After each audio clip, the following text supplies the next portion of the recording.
धरती माता, हम इसे कहते हैं भारत माता। यहाँ देवियों का नाम पहले लिया जाता है तो कैसे नैरेटिव बदला जाता है कि इस देश की महिलाओं का दिमाग खराब कर दो, देश अपने आप खत्म हो जाएगा। साउथ अफ्रीका की एक बहुत बड़ी यूनिवर्सिटी में कहा गया था कि किसी भी देश को बर्बाद करने के लिए वहां पे बम, बारूद, गोला, असला दागने की, मिसाइल दागने की जरूरत है ही नहीं। आप उस देश की सामाजिक व्यवस्था, सांस्कृतिक व्यवस्था, शैक्षणिक व्यवस्था और पारिवारिक व्यवस्था को खत्म कर दो, वो देश अपने आप खत्म हो जाएगा। अब यही षड्यंत्र चल रहा है। कैसे चल रहा है? 3 स्टेज पे काम होता है। 25 वर्ष तक की बच्चियों को बिगाड़ने का काम बॉलीवुड अपने टीवी सीरियल के माध्यम से करता है। 25 से 35 वर्ष की शादीशुदा महिलाओं का जीवन और उनके परिवार को बर्बाद करने का काम एकता कपूर जैसी महिलाएं अपने टीवी सीरियल के माध्यम से करती है। और जो नौकरी करती हुई बहन बेटियां महिलाएं हैं, जो कि वर्किंग विमेन हैं, उनका दिमाग खराब करने का काम ये ओटीटी प्लेटफॉर्म्स अपने वेब सीरीज के माध्यम से करता है। कैसे करता है मैं संक्षिप्त में एक एक उदाहरण देकर आपके समक्ष रखूंगी। और बहुत जरूरी है कि जब हम तो एक साधारण व्यक्ति है, हम संसारिक जीवन में रहते हैं, लेकिन यहां पर जो उपस्थित हमारे संतगण है, महंतगण है, इनके बहुत बड़ा फॉलोअर्स ग्रुप रहता है, बहुत से लोग आते हैं, बहुत सी महिलाएं आती है। ये बात वहां तक पहुंचे क्योंकि वो यहां पर उपस्थित नहीं है, पर हमें पता है कि वीडियो के माध्यम से हमारे संत श्री, हमारे महंत श्री हमारी ये वाणी जो है उन तक पहुंचाएंगे कि कैसे करते हैं। ये एक फिल्म बनाते हैं 25 वर्ष तक की बच्चियों को कैसे बिगाड़ना है। हिंदुओं के परिवारों को बिगाड़ने के, तोड़ने के षड्यंत्र चल रहे हैं। और सिर्फ एक हिंदू को नहीं खराब करना है, उसके पूरे के पूरे कुटुंब को बर्बाद कर देना है।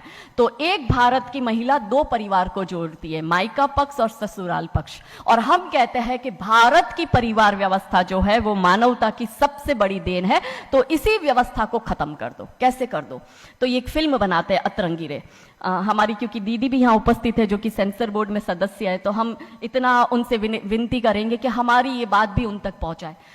सिस्टमैटिकली ये फिल्मों में लड़की दिखाएंगे हिंदू की, लड़का दिखाएंगे मियाँ भाई का, और उसमें भी दिखाएंगे कि वो लड़का चाहे अनपढ़ हो, चाहे गवार हो, चाहे आतंकवादी हो, चाहे पंचर छाप हो, और वो हिंदू की लड़की चाहे कितनी पढ़ी लिखी हो, लेकिन उसका परिवार जो है वो रूढ़िवादी है, वो रिग्रेसिव है, और उसके सामने यदि वो घोड़ा भी चला रहा है, खच्चर टट्टू भी चला रहा है, तो वो बड़ा प्रोग्रेसिव है, वो बड़ा संस्कारी है।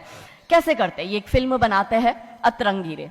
अतरंगी रे फिल्म में जो कि आज की युवा बच्चियों का लेटेस्ट क्रश है, सारा अली खान हीरोइन लेते हैं। हमारी युवा बच्ची इसको फॉलो करती है। उसमें यह दिखाते हैं कि सारा अली खान जो एक मुस्लिम लड़के के प्यार में पड़ जाती है और अपने परिवार से विरोध कर उनसे लड़ झगड़ कर ट्रेन में बैठकर वो भाग जाती है। उसी ट्रेन में एक संवाद होता है उस पिक्चर के हीरो का और उसी हीरोइन का।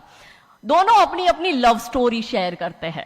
तो हीरोइन पूछती है हीरो को कि तुम्हारी लव स्टोरी बताओ। तो वो कहता है कि कल मेरी शादी होने वाली, और लव स्टोरी तो मेरी लव स्टोरी है कि मैंने बचपन से जिस लड़की से प्यार किया, जिसके साथ पढ़ाई की, जिसके साथ मैं बढ़ा हुआ, उसी लड़की से, मेरी बचपन की मित्र जो मेरे समाज की है, जो मेरे गांव की है, उसके साथ ही मेरी शादी होने वाली है। तो वो हीरोइन कहती है अरे ये और कोई लव स्टोरी है? ये लव स्टोरी नहीं हो सकती। तो हीरो पूछता है तो फिर क्या हो सकती है लव स्टोरी? तो वो कहती है कि मैंने एक मुस्लिम लड़के से प्यार किया है, मैं ठाकुरों की लड़की हूं, पूरा समाज, पूरा घर, पूरा परिवार मेरे खिलाफ है, और मैं उन सबको ठोकर मारकर, उनकी भावनाओं को ठोकर मारकर अभी ट्रेन में बैठकर भाग रही हूं उस लड़के से शादी करने के लिए। और वो हीरोइन वहां पे डायलॉग देती है कि लव स्टोरी तो मेरी लव स्टोरी है कि मैं ठाकुर की लड़की और वो कतई मियाँ भाई, और ये है असली लव स्टोरी। तब हमारी 13, 14, 15 साल की युवा बच्ची, जिसके शरीर में हार्मोन्स चेंज होते हैं, आकर्षण होता है विपरीत व्यक्ति के लिए, तब वो आकर्षण में ये सोचती है कि हिंदू होके हिंदू बॉयफ्रेंड नहीं रखना, हिंदू होके हिंदू से प्यार नहीं करना।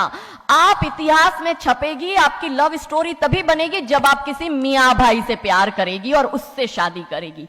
तो कैसे सिस्टमैटिकली ये स्लो पॉइजन बॉलीवुड की फिल्मों के माध्यम से फ्रेजाइल माइंड में डाला जा रहा है। और आज देखो कि क्यों समाज में लव जिहाद के इतने केस बन रहे हैं, और उसका सबसे बड़ा और मुख्य कारण बॉलीवुड है। क्योंकि इन बॉलीवुड वालों ने हमारी बेटियों को हादी रानी और रानी चिन्नमा रानी अब्बा का नहीं दिखाया, इन बॉलीवुड वालों ने हमारी बेटियों को करीना खान दिखाया है, ताकि वो अपनी कोख से तैमूर और जहांगीर पैदा करे। ये बॉलीवुड वाले लव स्टोरी पर फिल्म बनानी है तो ये हादी रानी और राजा रावत सिंह चुड़ावत पर क्यों नहीं बनाते? मैं आपको उनकी कथा शॉर्ट में करती हूं कि राजा रावत का शादी जो होता है वो हदी रानी से होता है, मेवाड़ के राजा है, और औरंगजेब की सेना आक्रमण करने आती है।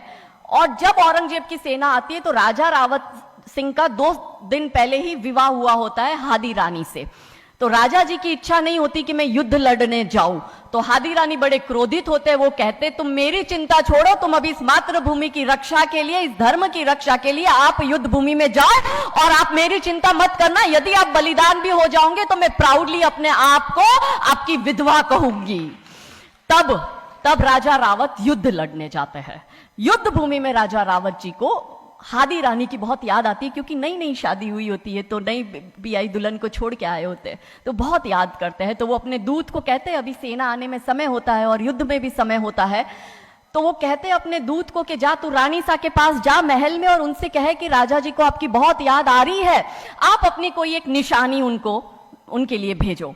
दूत भी बड़ा टेंशन में आ गया कि ये युद्ध भूमि में बैठे और इनको हादी रानी की याद आ रही है, ये युद्ध लड़ेंगे कैसे और जीतेंगे कैसे। पर वो दूत डरते डरते पहुंचा रानी सा के पास और रानी सा को कहता है कि राजा रावत जी ने आपकी एक निशानी मंगाई है, उनको आपकी बहुत याद आ रही है।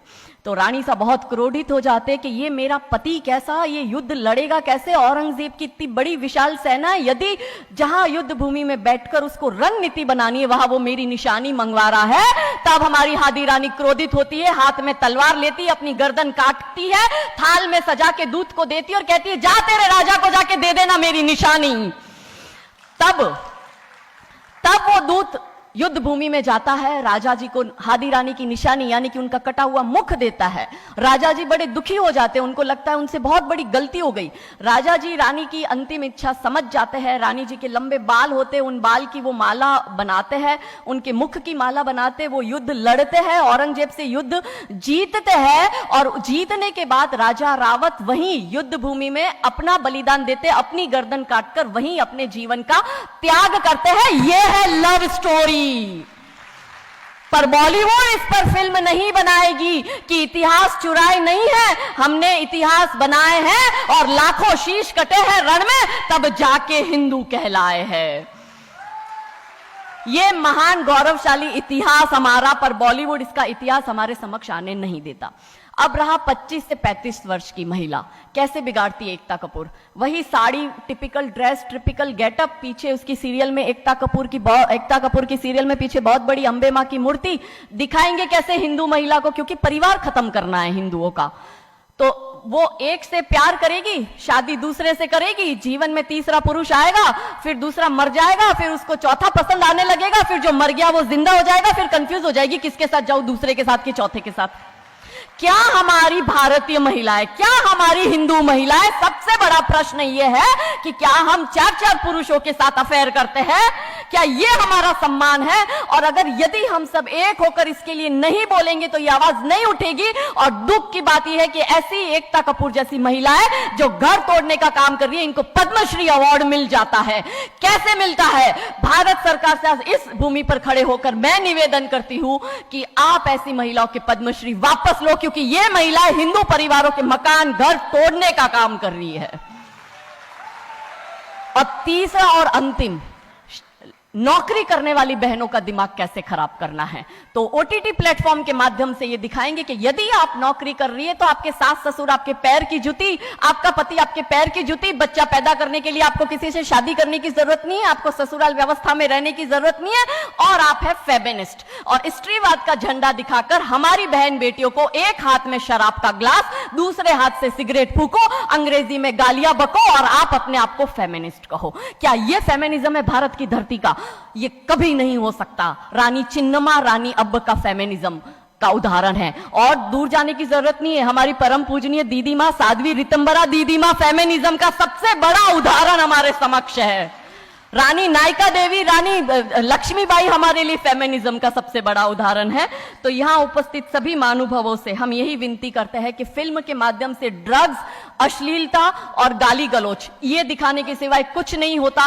तो हम सब मिलकर एक साथ एक आवाज उठाए कि इन चीजों का बंद होना बहुत जरूरी है, क्योंकि आने वाली पीढ़ियों को बर्बाद करने का काम ये लोग अपने टीवी सीरियल और फिल्मों के माध्यम से कर रहे हैं। और क्योंकि शुरुआत भगवान राम जी के नाम से करी थी, तो अंत भी हम भगवान राम जी के नाम से करना चाहेंगे कि कौन है राम।